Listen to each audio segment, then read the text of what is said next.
Hi everyone, welcome back to another tutorial from Wake&Tech. Today in this video, I'm going to guide you through how to install Mycelium app on your iPhone. If you want to manage Bitcoin securely on your iPhone, the Mycelium wallet is one of the oldest and trusted mobile Bitcoin wallet available on iOS. First of all, launch open App Store on your iOS and make sure that your device is connected to a stable internet. Now, go to the search bar at the top of the screen and type in Mycelium. You'll then end up in the search results on the next page.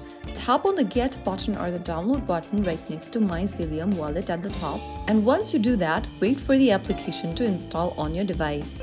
This is the official Mycelium wallet app. While looking for the application, look for the app published by MRTX-Change GmbH. After the application installs, tap on Open.